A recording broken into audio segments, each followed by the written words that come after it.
நம்மை தரம் உயர்த்தக்கூடிய, நம்மை அடுத்த கட்டத்துக்கு நகர்த்தக்கூடிய புத்தகங்களை நீங்கள் படிங்க. ஆட்டோமேட்டிக்காக இது போன்ற சிந்தனைகள் உங்களுக்கு வரும். Necessity is mother of invention. தேவைகள் தான் தயாரிப்புகளின் தாய், தேவைகள் தான் கண்டுபிடிப்புகளின் தாய். அப்போது அந்த நமக்கு நீடு, அந்த ப்ரெஷர் கிரியேட் ஆகும்போது ஆட்டோமேட்டிக்காக நம்ம மனசு நம்மளுடைய மூளை விசாலமடைந்து நம் மனசை அதை நோக்கி அந்த அந்த சிந்தனையை நோக்கி தள்ளிவிட்டு நம்ம சரியாக சிந்திக்க வைத்து அந்த எய்மை நோக்கி நகர வைத்துரும். புத்தகம் தயவுசெய்து படிங்க. எனக்கு தெரிஞ்ச வரைக்கும் தமிழ் சினிமா உலகில் நான் பார்த்த வரைக்கும், நான் கேள்விப்பட்ட வரைக்கும் மிஷ்கின் அதிக புத்தகம் படித்தவராக நான் அறியப்படுகின்றேன். ரொம்ப ரொம்ப இன்டெப்த் நாலேஜ் உள்ள ஒரு மனிதராக நான் பார்க்குறேன் அவரை. அதே போல்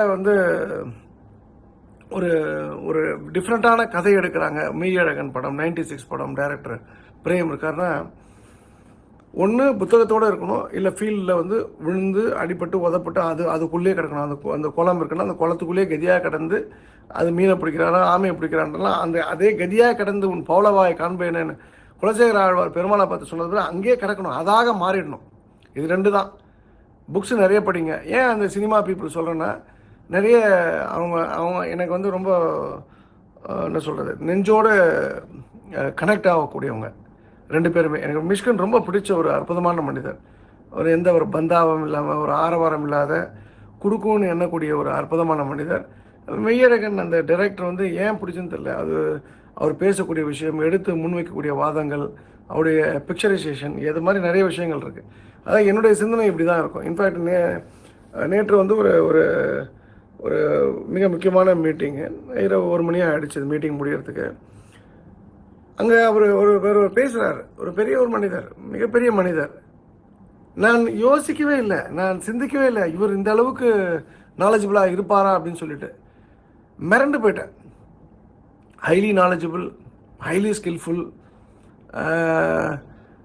அதுக்கு காரணம் இருக்குது. இப்போ சொக்கலிங்கன் என்ன தப்பாக கால்குலேட் பண்ணிட்டேன்னா, அவர் இருந்த இடம் அது போல், அதனால் அது போல் ஒரு கால்குலேஷன், மிஸ்கால்குலேஷன்.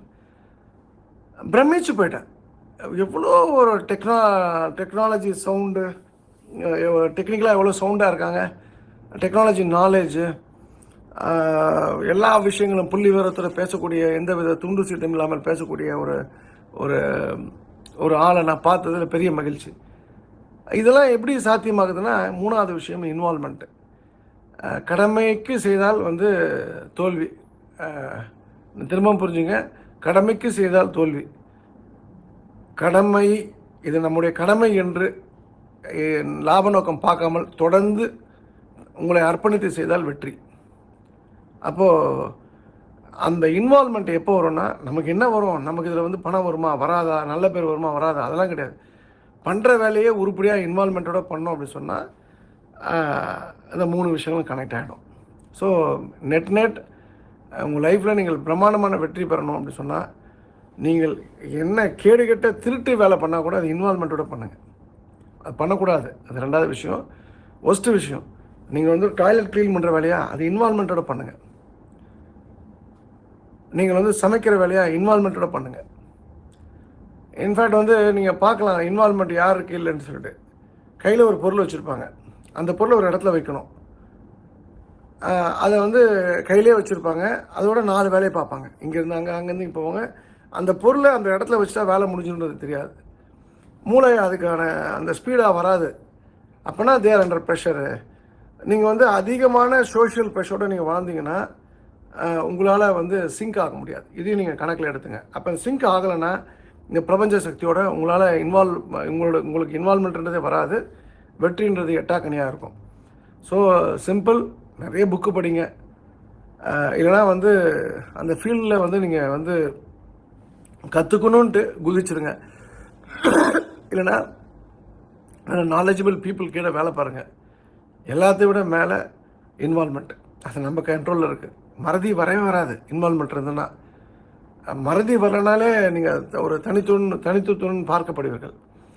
இந்த 3 விஷயங்கள் ஏன் இன்றைக்கி சொல்கிறேன் அப்படின்னு சொன்னால், இது பின்னாடி ஒரு சின்ன கதை இருக்குது, சின்ன ஒரு லைஃப் லெசன் இருக்குது. அது என்னென்னா, நான் திரும்ப பார்க்குறேன், நம்மக்கிட்ட ஏதோ ஒரு எக்ஸப்ஷனலான ஒரு விஷயம் இருக்குது. நம்ம வந்து காசியில் ஒரு பெரிய பிளண்டர் பண்ணிட்டோம், தப்பு பண்ணிட்டோம். மக்கள் இருந்தாலும் பணத்தை கொடுத்து சங்கடப்பட்டு கஷ்டப்பட்டு எப்படி வந்து நம்மளை அக்செப்ட் பண்ணிட்டாங்க. ஃபர்கட் பண்ண 1000 பேரில் 300 பேரை விட்டுருங்க. நேற்று கூட ஒருத்தர் அழகாக இங்கிலீஷில் கமெண்ட் போட்டிருந்தாங்க. சொக்கலிங்கம் நீ சொன்ன இது நடந்தது இதெல்லாம் சொல்லியிருந்தாங்க. அப்போது நாங்கள் ராமர் கோவில் செல்வன் திருப்பூர்லேருந்து அவர் கூட நாளைக்கு கூப்பிட்ருக்கேன். அந்த 2 கமெண்ட்டுமே நல்ல கமெண்ட். அவங்க என்னை ஹர்ட் பண்ணவே இல்லை. அவங்க பாதிக்கப்பட்ட விஷயத்த ரொம்ப சாஃப்டாக கம்யூனிகேட் பண்ணாங்க. ஏன் அவங்க பண்ணலாமா? ஏன்டா இவ்வளோ பேசுகிறியா பைத்தியக்கார, ஒரு டூர் ஒழுங்காக நடத்த தெரிஞ்சுதா, அறிவு கட்டவனேன்னு என்னை திட்டலாம். அவங்க அதை பண்ணலை. நான் திட்டினா கூட அந்த கமெண்ட்டை டெலிட் பண்ண போகல. பட் ரொம்ப சாஃப்டாக என்னோடய தவறை சுட்டி காட்டினாங்க. இதுதான் வந்து மேன்மக்களே. சங்கு சுட்டாலும் மேன்மை தரும், அவ்வளோதான். அது சங்கு தான். இந்த இடத்துல இந்த இந்த மெச்சூரிட்டிக்கு வந்து இந்த மாதிரி மெச்சூர்டாக இருக்கவங்க பார்த்தீங்கன்னா அவங்க வந்து இந்த இன்வால்மெண்ட் உள்ள பீப்புள். அப்போது அந்த இன்வால்மெண்ட் நம்ம வந்து இந்த எக்ஸப்ஷனலாக அந்த கேரக்டர் நம்ம எல்லாத்தையும் இன்வால்வ் ஆகி பண்ணதில் இங்கே தவறு நடந்தால் கூட சொக்கலிங்கம் வில் டூ சம்திங் அப்படின்னு அதை தாண்டி போயிருக்காங்க பார்த்தீங்களா, அதுதான் என்னுடைய வெற்றி. அப்போது 2 விஷயம் இதில். ஒன்று என்னோடய வெற்றி, 2வது அந்த பப்ளிக்கோடைய பார்வையில் கோபம் இருக்குது, வருத்தம் இருக்குது, வெறுப்பு இருக்குது.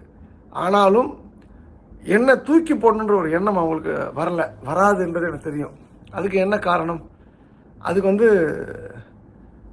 அவங்க வந்து என்கிட்ட எடுத்துக்கொண்ட விஷயங்களாக இருக்கலாம். இது வந்து நெட் வந்து சொக்கலிங்கம் வந்து டைரெக்டாக வந்து இதில் வந்து எப்படி இன்வால்வ் ஆனார் அப்படின்ற சில கேள்விகள் இருக்கலாம். இதில் வந்து அவர் மீட்டிங் போட்டாரா, மீட்டிங் போடலையான்றது நிறைய கேள்விகள். இதுக்கு எதாக இருந்தாலும் விடை தெரியாத கேள்விகள் 100ஆக இருந்தாலும் பழி மட்டும் சொக்கலிங்கம் வந்துடக்கூடாதுன்ற எண்ணம் வந்து அந்த மக்கள்கிட்ட இருக்குது.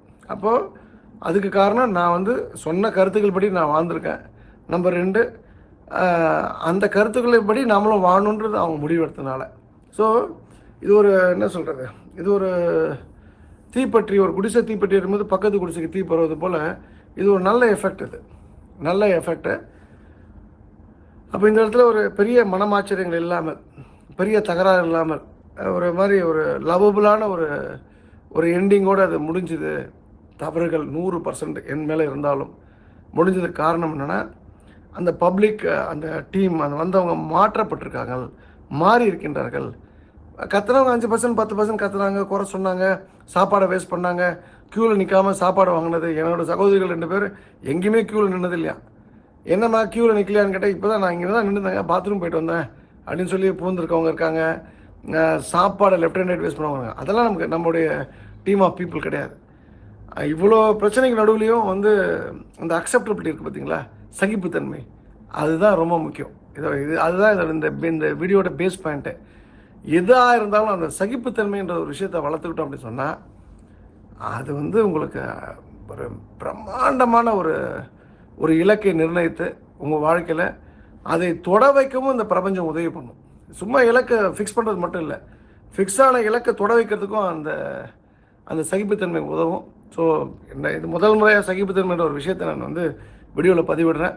நம்மகிட்ட இல்லாமல் கொஞ்சம் பேர்கிட்ட இல்லாமல் இருக்கிற விஷயம் சகிப்புத்தன்மையை வளர்த்துக்கிட்டீங்க அப்படின்னு சொன்னால் நீங்கள் பணத்துக்கு கஷ்டப்பட மாட்டீங்க. சகிப்புத்தன்மை இல்லைன்னா கடைசி வரைக்கும் கஷ்டம்தான், சங்கடம் தான், பிரச்சனை தான். பொண்ணு பிரச்சனை, புருஷன் பிரச்சனை, பொண்டாட்டி பிரச்சனை, கடன், நோய், இப்படியே தான் லைஃப் போகணும். கல்யாணம் ஆகலை, குழந்தை பிறக்கலை, இப்படியே தான் போகும். வரையும் அந்த சகிப்புத்தன்மை வந்துடுச்சு அப்படின்னு சொன்னால் நீங்கள் வந்து கடவுளாக மாறிட்டீங்க. கடவுள் உங்களுக்கு, நீங்கள் வேறு இல்லை, கடவுள் வேறு இல்லை, நீயும் கடவுளும் சேர்ந்தால் எல்லாம் சாத்தியன்ற ஒரு நிலை வந்த பிறகு எல்லாமே இனியதாக நடக்கும். கெட்டதாக இருந்தால் கூட அதை இனிமையாக பார்க்க தோணும். இந்த மழை மாதிரி, நான் இப்போ சொன்ன சேல்ஸ்மேன் மழை மாதிரி. ஸோ அந்த எண்ணம் எல்லோருக்கும் வரணும். வருவதற்காக நான் ஆண்டாளை பிரார்த்திக்கிறேன். இந்த அருமை